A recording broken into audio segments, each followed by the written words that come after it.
e ver o quanto a bondade de Deus ela nos acompanha. Amém? Eu também, por várias vezes, eu orei pela Érica, pelo Isaac, sempre conversando com a Jo, e nós oramos lá várias vezes para que Deus ele tivesse misericórdia. Porque a Bíblia fala que Deus ele usa de misericórdia com quem Ele quer, sabe? E às vezes nós passamos por algumas coisas, mas Deus ele está no controle. E eu sempre procuro conversar com Deus e entender o que é que Deus quer dentro disso que está acontecendo comigo. Mas eu quero, antes de começar, dizer que você é um filho de Deus. Sabe que Deus ele se preocupa com você. Eu vou pregar no livro de Lucas, no capítulo 15. E esse capítulo 15, ele é o âmago do livro de Lucas. E o capítulo 15, ele vai falar de 3 parábolas, e essas 3 parábolas falam de amor. Tá? Mas antes disso, feche seus olhos, ou fique de olho aberto, fique à vontade. Nós vamos cantar uma canção, eu e o Caleb. E eu quero que você, se você não conhece a letra, mas eu creio que você conheça, que você possa cantar isso. E como disse o pastor Willer, com fé no seu coração. Sabe que de fato você é filho de Deus.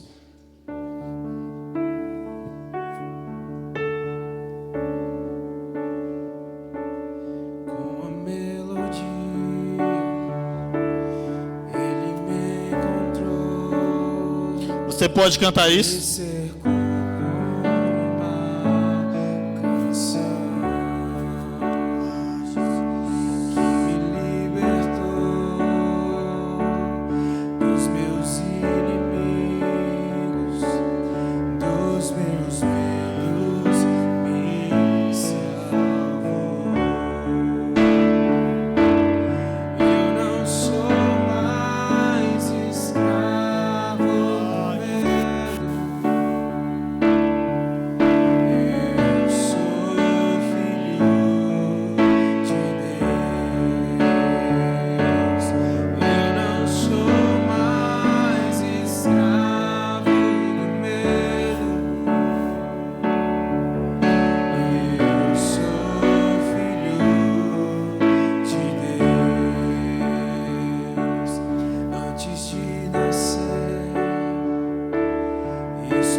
Forte aí, querido. Não sou mais escravo do medo.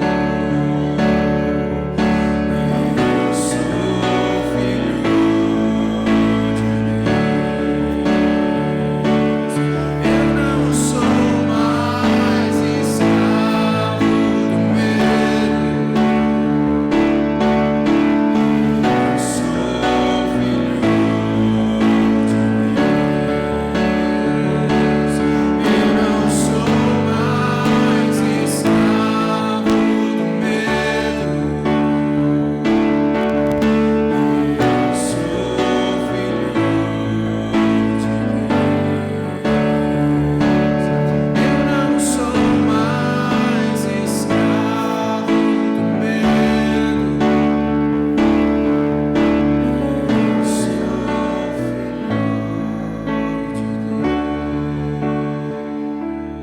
Muitas vezes o inimigo ele quer colocar o medo dentro de nós. E ele, com esse medo, ele tenta nos paralisar. E a gente acaba esquecendo de quem nós somos filhos.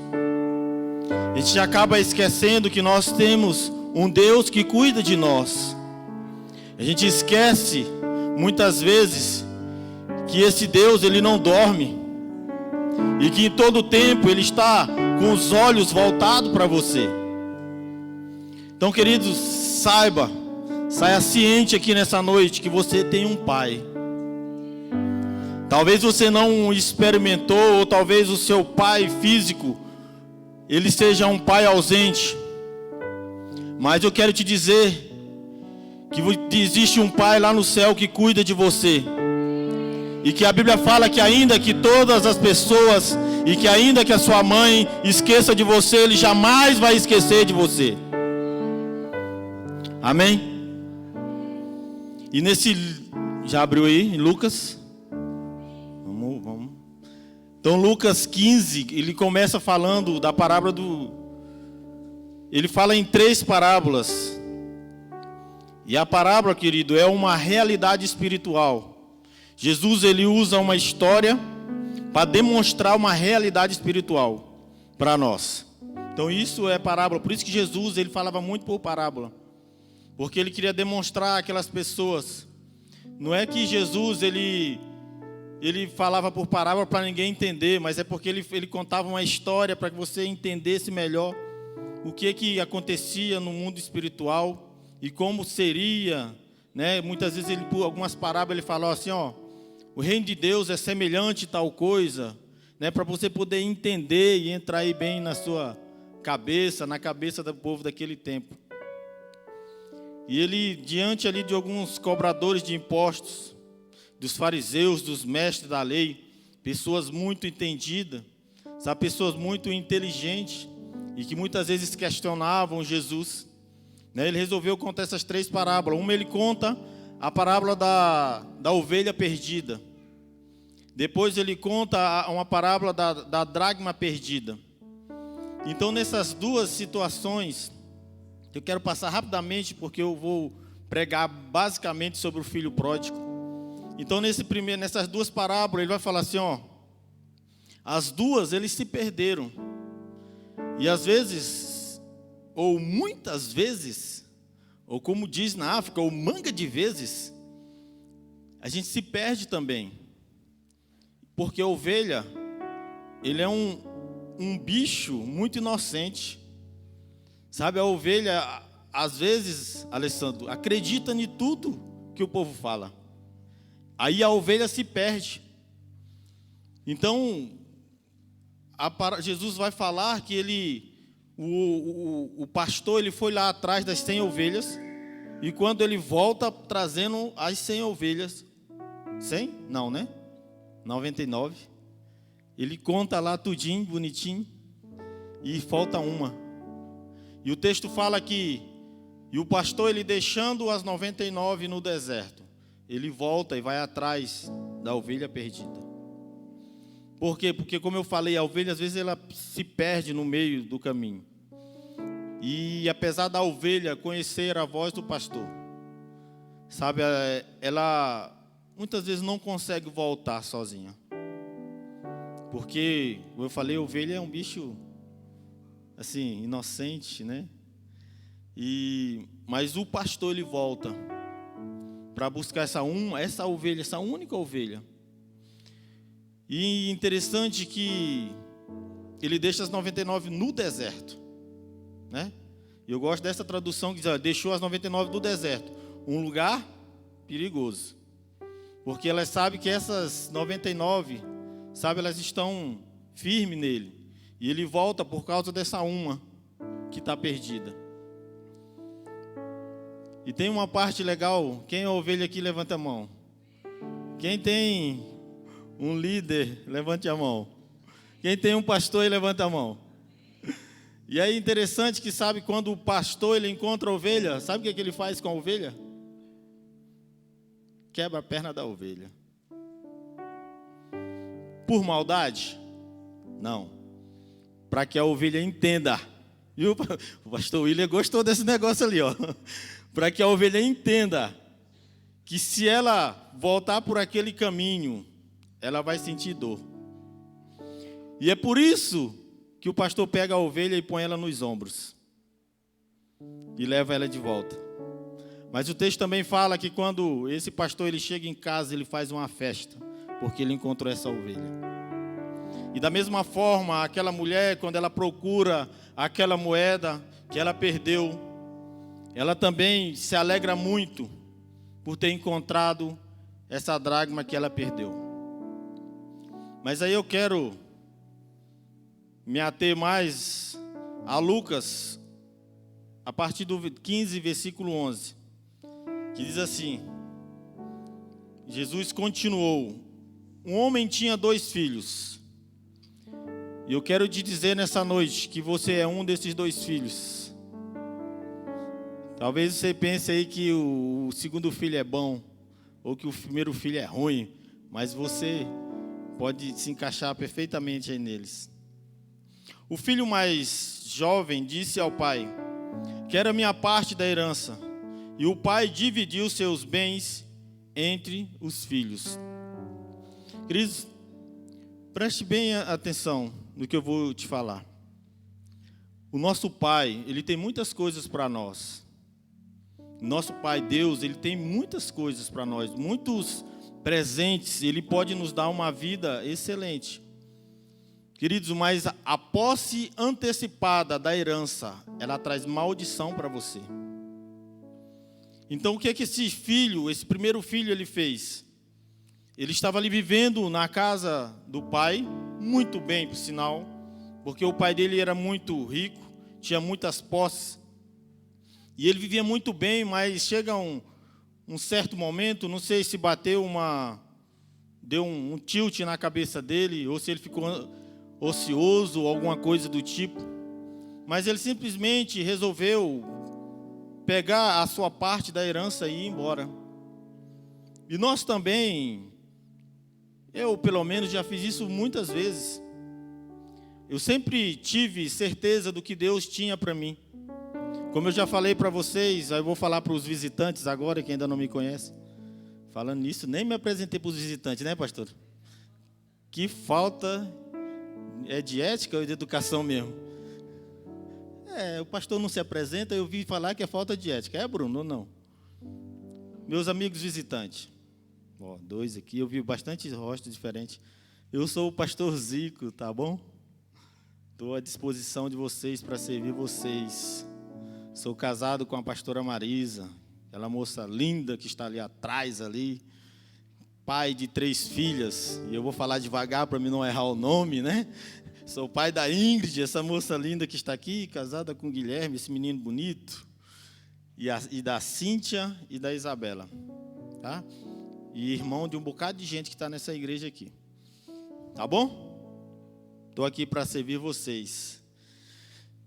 E então, eu sempre tive certeza, minha mãe sempre falou do evangelho para nós, a minha irmã mais velha, que é pastora, ela sempre falou do evangelho para nós, sempre falou de Apocalipse para mim, desde criancinha, para nós. E eu sempre soube o que eu tinha, o que Deus tinha para mim. Mas por várias vezes, né, eu larguei aquilo que Deus tinha para mim e fui correr atrás de coisas insignificantes. Dei algumas testadas na vida, mas voltei. E talvez você também já passou por isso ou está passando por isso, né? Você sabe que você é um filho de Deus.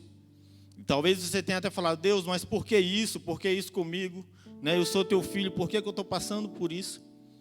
Queridos, as nossas decisões, ela tem uma consequência muito forte, sabe, no nosso destino, na nossa caminhada.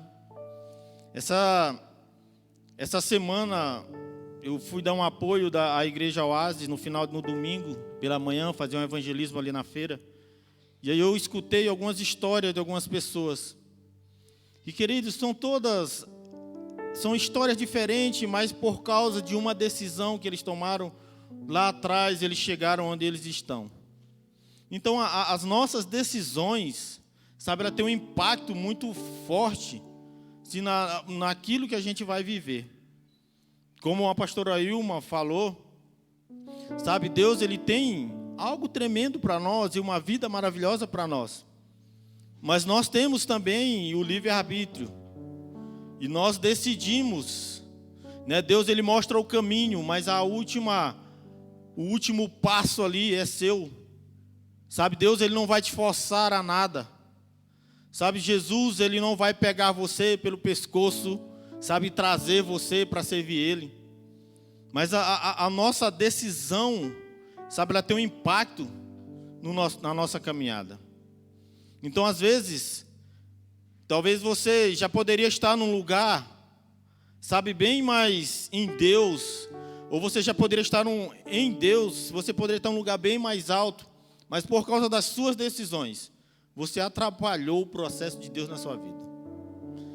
Eu tenho hoje, rapaz, depois que eu passei dos 35, eu parei de contar, mas eu tenho hoje 45, Marisa? Isso, tenho 45 anos. E eu fico pensando, cara, se eu tivesse me dedicado, eu não tivesse saído da casa do Pai para ir por esses outros caminhos, sabe, aonde Deus Ele teria me colocado, falando ministerialmente, né? E olha que eu já fiz algumas coisas, mas onde Deus Ele teria, já em que patamar, né, eu estaria hoje, né, com essa idade. Então, às vezes, nós atrapalhamos o que Deus tem para nós, por causa das nossas decisões. Então, o versículo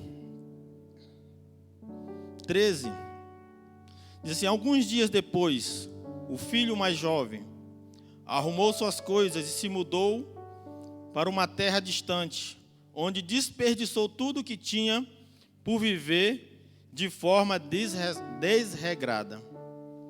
Quando seu dinheiro acabou, uma grande fome se espalhou pela terra e ele começou a passar necessidade.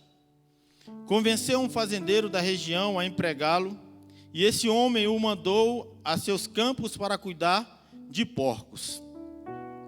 Queridos, nessa época, e olha, Jesus ele estava falando para os judeus.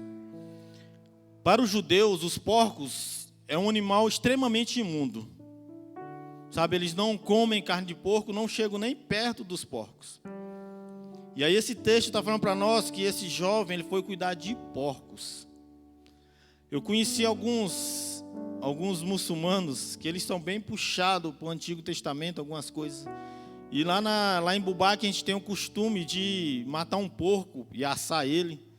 E juntar toda a igreja, fazer uma festa bem legal. O povo dança a noite todinha lá, né? Poeira subindo e o povo dançando. E a gente faz festa e mata esse porco lá, chama algumas pessoas e depois de meia-noite a gente come todo mundo junto. E teve um certo momento, falhou a memória, eu convidei os muçulmanos para comer porco comigo. Aí o rapaz, meu discípulo Justânio, só me cutucou e falou assim: pastor, muçulmano não come carne de porco. Eu digo, pelo menos eu fiz o convite, né, para ele ir na igreja. Então o porco para eles é extremamente imundo. E um filho de Deus, um judeu, sabe, ele foi cuidar dos porcos. E chegou uma fome, né, em todo o país. E ele começou a passar bastante necessidade. E quando o texto fala que aquele desperdiçou tudo que ele tinha, porque com certeza ele levou uma boa herança, ele levou um bom dinheiro junto com ele. Mas, lembrando de algo aqui, não, para os judeus, eles podem compartilhar a sua herança a qualquer momento, tá? Assim, para os judeus não é proibido, ele ainda vivo, ele dividir os bens com os seus filhos. E ele dispersou tudo aquilo que ele tinha, né? Então, uma vida desregrada, uma vida talvez na prostituição, talvez na bebida. E quando você está nesse caminho, quando estamos indo por esse caminho, temos muitos amigos. Tem muitas pessoas que vão encostar em você, mas para sugar aquilo que você tem. Mas num certo momento isso acabou. E o versículo 16 diz assim: embora quisesse saciar a fome com as vagens dadas aos porcos, ninguém lhe dava coisa alguma. Quando finalmente caiu em si, disse: até os empregados de meu pai têm comida de sobra, e eu estou aqui, morrendo de fome. Queridos, é impressionante como o Espírito Santo ele nos lembra de algo. Júnior, não sei quem está notando, se o pessoal quiser acompanhar, mas eu estou usando a nova versão transformadora. E aí, 16. 17? 17. Então, quando aquele jovem, ele caiu em si, né, ele lembrou do quanto que o pai dele tem. E que os empregados de seu pai, ele come melhor do que ele. E aí, voltando no que eu ia falar antes de falar da Bíblia. É impressionante como o Espírito Santo, ele fala dentro de nós. E ele sempre vai falar.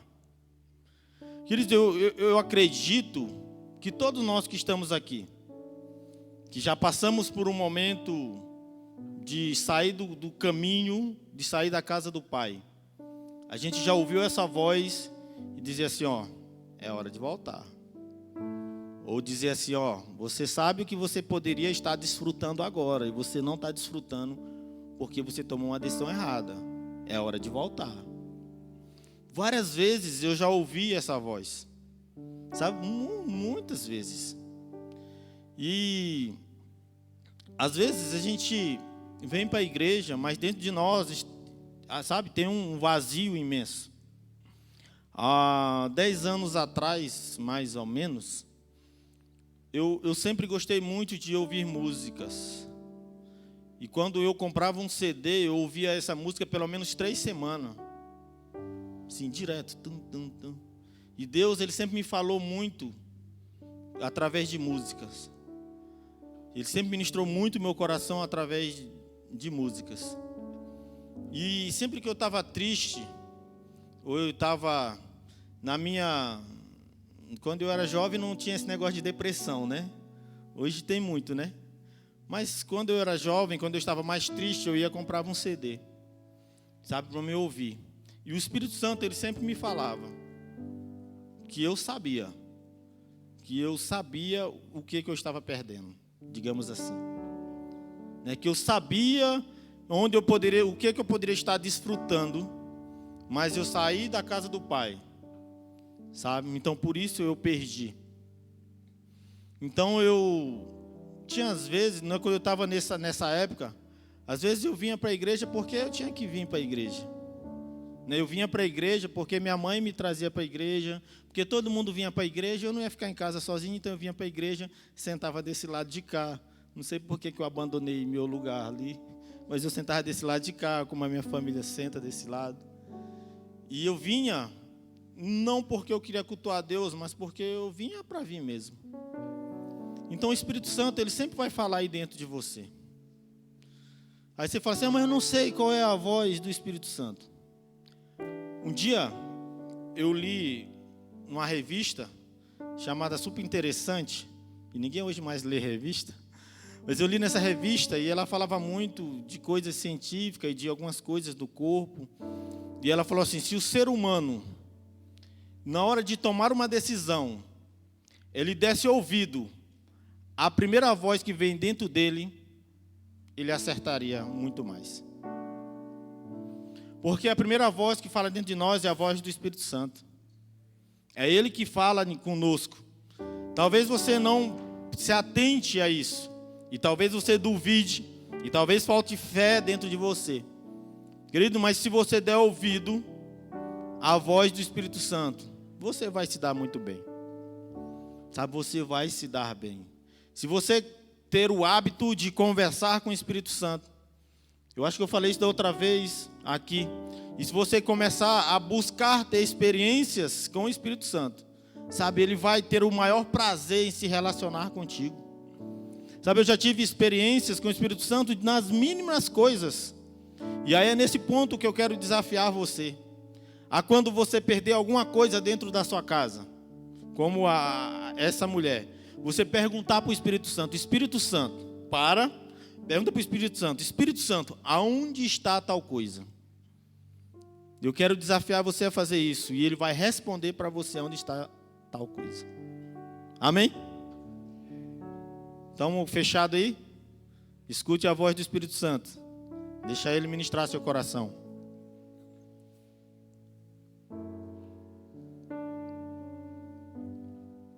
Hoje eu nem vim de relógio, graças a Deus. Não vim de óculos. Estou ruim das vistas, viu, pastor? Não consigo enxergar de longe. Não, deixei em casa para não ficar apegado a esse negócio.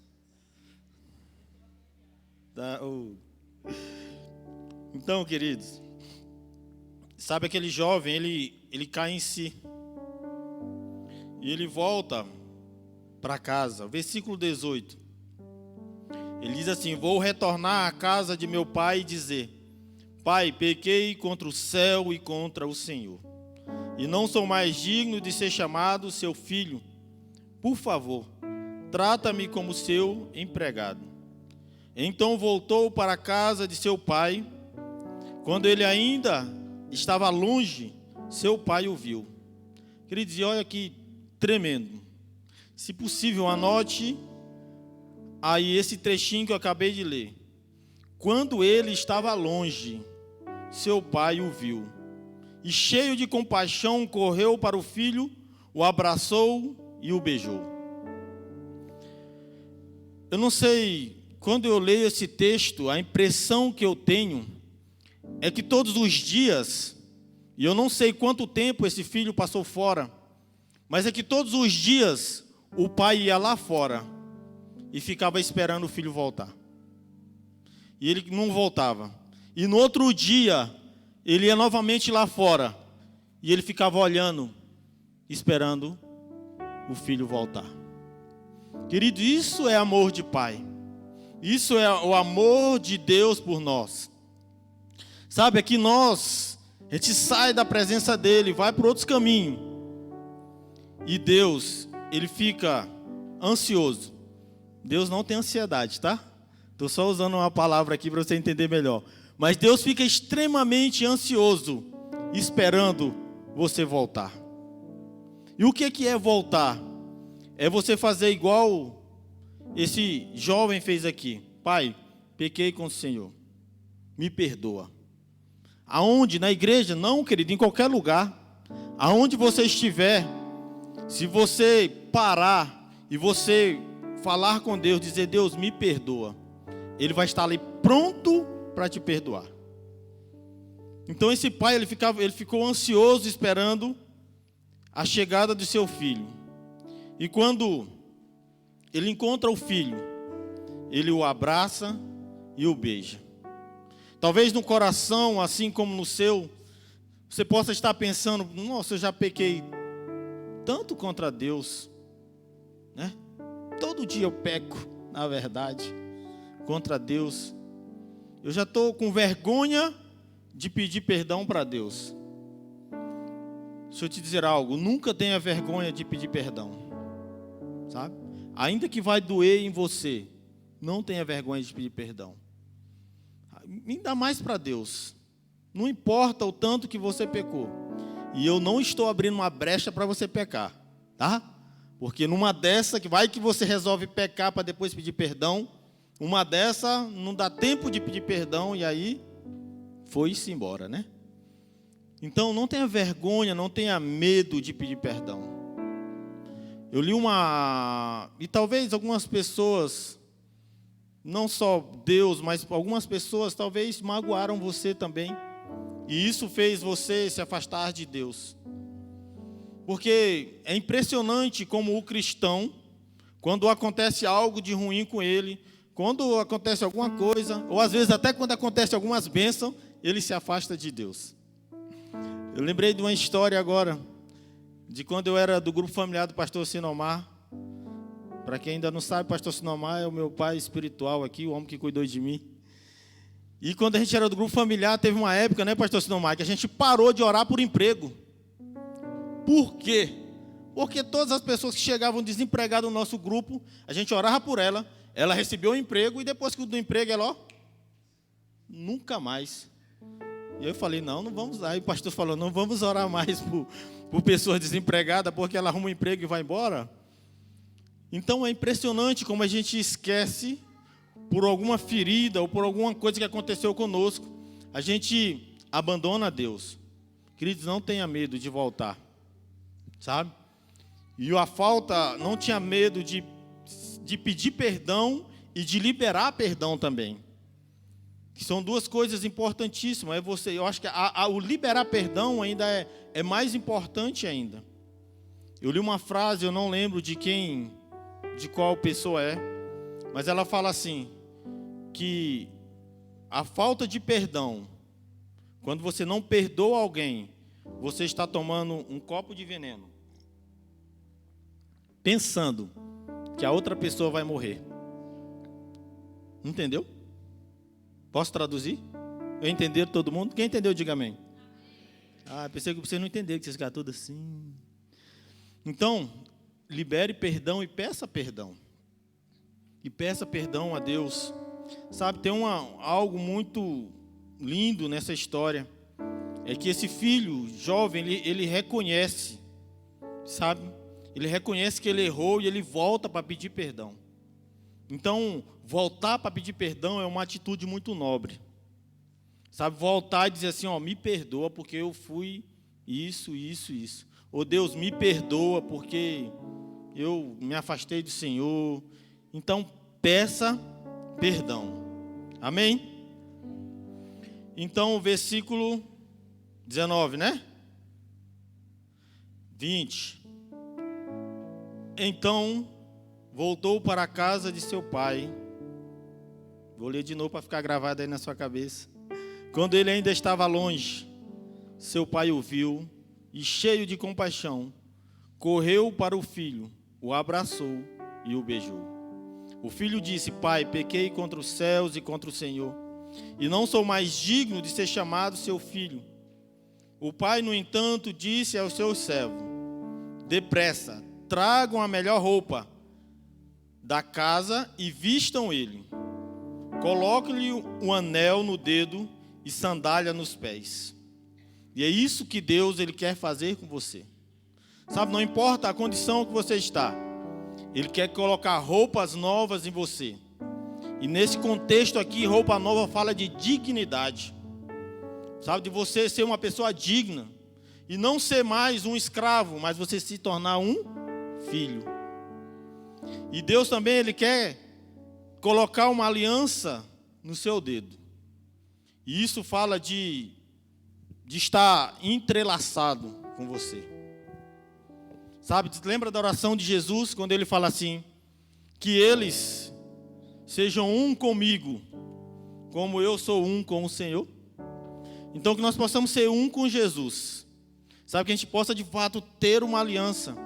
Porque quando nós nos desviamos, quando nós saímos dos caminhos do Senhor, sabe, nós quebramos essa aliança. Então a aliança fala de compromisso. Amém? Eu tenho essa aliança no dedo porque eu sou compromissado com alguém. Amém?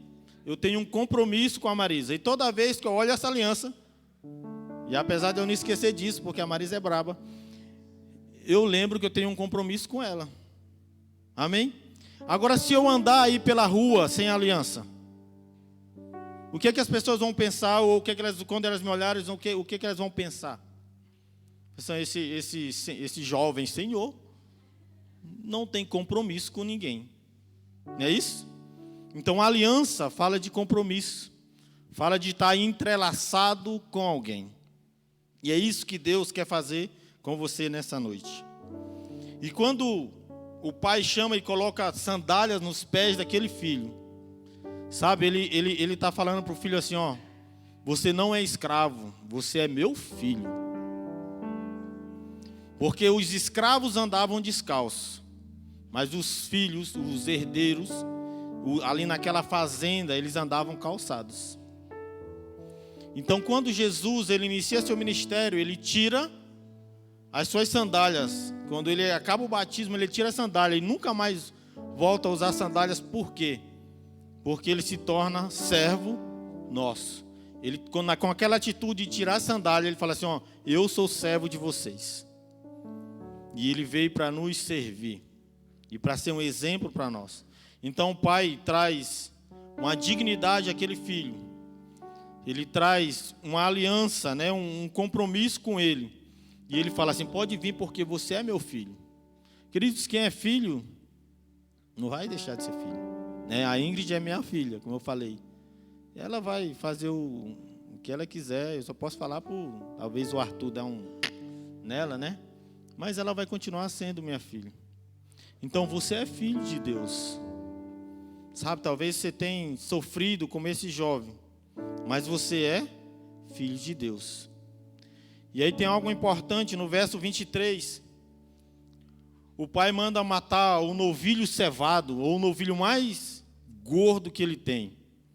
O novilho cevado, para você ver a importância disso, é aquele boi onde o pai está cuidando dele, onde o fazendeiro ali está cuidando dele há muito tempo, para matar aquele boi numa ocasião muito especial. Então a Bíblia fala para nós de que quando um pecador ele se arrepende, há festas no céu. Então quando aquele filho volta para o seu pai, ele pega o que ele tem de melhor, ele mata e faz um churrasco delicioso para aquele filho. Então quando nós nos arrependemos, sabe, há uma festa lá no céu. Sabe, as coisas param no céu. Porque lá no céu não é algo parado, não é uma monotonia assim, não é algo que você vai ficar ocioso, como o Alessandro assim, que gosta de uma rede, só deitado, não fazendo nada. Mas no céu é ter um negócio em movimento lá, entendeu? No céu a gente vai viver muito bem. Então no céu está tendo um movimento, mas quando um pecador ele se arrepende, sabe? O céu para e há uma festa no céu por causa desse pecador. E aí eu tenho uma pergunta importante para fazer para nós. Quem é pecador? Pode levantar a mão. Glória a Deus, você entendeu. Todos nós somos pecadores. Você sabe como chama pessoas lá em Guiné-Bissau? Pecador. Eu falei, quando eu ouvi essa primeira história lá na África, e o cara falou assim, Yabó, tudo de pecador. Aí eu fiquei meio sem entender. Eu falei, de fato, eles não estão errados. Porque aí eu falei assim, quem é pecador aqui, levanta a mão. Todo mundo é pecador. Então lá em Guiné-Bissau, quando você for lá, né? Quando você for lá, você já vai entender que quando ele estiver falando de pecador, ele está falando de pessoas. Tá bom? Então todos nós somos pecadores e nós necessitamos entrar em arrependimento e pedir essa graça de Deus sobre nossas vidas. Amém? Mas aí depois desse fato, dessa festa, chega o irmão mais velho. E aí o irmão mais velho vai pegar alguns aqui nessa noite. Porque é muito fácil a gente dizer, o filho pródigo é um sem vergonha, né? E a gente julga, às vezes a pessoa julga o cidadão que saiu, julga por que ele saiu. Mas aí o irmão mais velho é aquele filho que ele sempre esteve na casa do pai. E aí tem um negócio interessante aqui. Versículo 28. Deixa eu olhar ali. O irmão mais velho se irou e não quis entrar. Olha que atitude, sabe, infeliz daquele irmão mais velho. Estava havendo uma festa na casa do seu pai porque o filho tinha voltado para casa. E o irmão mais velho, e até parece que ele mora na nossa geração agora, de uma geração birrenta, que não pode ouvir nada, que fica todo dodóizinho. Então esse filho mais velho, ele embirra lá fora e ele não entra para essa festa. Então o pai ele saiu, insistiu com seu filho, mas ele respondeu: todos esses anos, atitudes de filho birrento. Todos esses anos tenho trabalhado como um escravo para o Senhor, e nunca me recusei a obedecer às suas ordens, e o Senhor nunca me deu nem mesmo um cabrito para eu festejar com meus amigos. Mas quando esse seu filho volta, depois de desperdiçar o seu dinheiro com prostitutas, o Senhor comemora matando o novilho. O pai lhe respondeu: meu filho, você está sempre comigo, e tudo que eu tenho é seu. A atitude do irmão mais velho, sabe, é ficar emburrado lá fora e não participar junto, se alegrar junto com o seu irmão. Então, muitas vezes, queridos, nós dentro da igreja, nós agimos e vivemos como o filho mais velho. Você até sabe quem é o seu pai, mas você não desfruta de nada que seu pai tem para você. Sabe, você vive dentro da igreja, mas você não entende que tudo que é do pai é seu. E aí você vive sem desfrutar do que Deus tem para você. Então, isso fala de falta de intimidade com o pai. Sabe, falta de relacionamento. Apesar de o filho mais velho estar próximo do pai, ele não se relaciona com o pai. Então ele não consegue desfrutar daquilo que Deus tem para ele. E às vezes nós vivemos da mesma forma. Sabe? Vivemos dentro da igreja e não desfrutamos do que Deus tem para nós. Porque muitas vezes falta fé e falta intimidade, falta um relacionamento com Deus. Então por isso que o pai fala: meu filho, você está sempre comigo, e tudo que é do pai é seu. Você pode desfrutar. Você precisa desfrutar disso. Então nós precisamos viver, sabe, colado com o pai e desfrutar daquilo que ele tem para nós. Sabe, se você se relacionar com esse pai, se você tiver comunhão com esse pai, sabe, você vai ter um entendimento melhor disso. E aí você não vai se tornar um crente birrento como esse filho mais velho, mas você vai se alegrar quando você vê, sabe, o perdido voltar para casa. Você vai se alegrar também quando você vê, sabe, um arrependido entrando por aquela porta. E você não vai ter uma mentalidade de julgar, mas uma mentalidade de amor. Amém? Então, querido, nós precisamos entender que nós somos filhos. Você precisa entender que você tem uma identidade celestial. Sabe, você não tem uma identidadezinha, apesar que quase ninguém usa identidade mais, né? Mas você não tem uma identidade dizendo quem é você? Sim ou não? Isso. Vamos participar agora da palavra para nós ir acabando. Já? Então, nós todos temos uma identidade. Falando da identidade cédula, né? E nessa identidade, por ali você consegue saber quem é o seu pai, quem é a sua mãe, aonde você nasceu, que dia você nasceu. Amém? Então nós também temos uma identidade celestial. Aonde você nasceu? Lá na eternidade. Amém? Lá na eternidade, aonde você nasceu. E para onde você vai voltar? Para lá de novo. Amém? Concorda aí, meu querido, concorda. Amém? Você veio da eternidade e você vai passar a eternidade novamente ao lado do Pai. Amém? E é por isso que o pastor ele volta atrás das 99, dá uma e deixa as 99. Porque ele não quer passar, ele não quer ficar longe de você. A Bíblia fala que o desejo do coração de Deus é que todos sejam salvos. Sabe? Deus não criou você para você perder a eternidade. Deus não, sabe, trouxe você para esta terra para você perder a comunhão com Ele. Mas Deus te trouxe para esta terra com uma missão, sabe? E aí é um tema para outro dia. Mas Deus te formou para que um dia você volte para Ele. Amém? Você que é pai ou você que é filho, né? E todos nós somos filhos. Quando a gente faz uma viagem longa, nossa, quando você volta, como é bom, né, abraçar o seu pai ou o seu filho. Não é verdade? Como é bom. Queridos, quando eu estava vindo peguei o voo de Portugal para cá. Queridos, quando eu bati o pé no Brasil, no aeroporto do Brasil, pensa num cabra que ficou feliz. Foi bem na hora que eu mandei uma mensagem para a pastora Ilma. Chegamos. Porque aqui é o meu lugar de nacionalidade. Aqui é meu lugar. Ouvi um amém e aqui é meu lugar. Aqui é meu lugar de nacionalidade. E aqui estão os meus. E como foi bom abraçar vocês.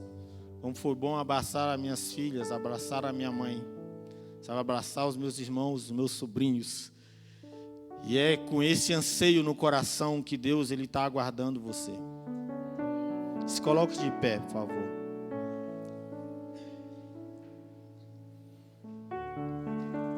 Talvez você é o filho pródigo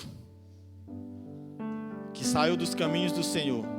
Mas talvez também você é o filho mais velho que não tem desfrutado daquilo que Deus tem para você. Talvez você saiu dos caminhos do Senhor e você deu como diz o ditado popular, você deu com os burros na águas, né? Mas hoje você está com o coração arrependido e você quer voltar. Sabe, eu não acredito em coincidências. Sabe, eu acredito no que Deus é soberano. E se você está aqui nessa noite, é porque Deus queria que você ouvisse essa palavra. Sabe, nada, absolutamente nada, sai do controle de Deus. Não sei a situação que você está passando, mas eu quero te dizer que você tem um pai. E que esse pai, ele ama você. E que esse pai, a Bíblia fala que as mãos deles está estendida, sabe? Esperando que você estenda a sua mão também para ele. Então, nesse primeiro momento, feche seus olhos. O Caleb vai cantar novamente. E eu quero que você converse com Deus. Talvez você vai precisar falar para Deus, como aquele jovem. Deus, eu pequei contra o Senhor. Mas eu estou arrependido e eu quero voltar para a tua casa. Eu quero voltar a ter comunhão contigo.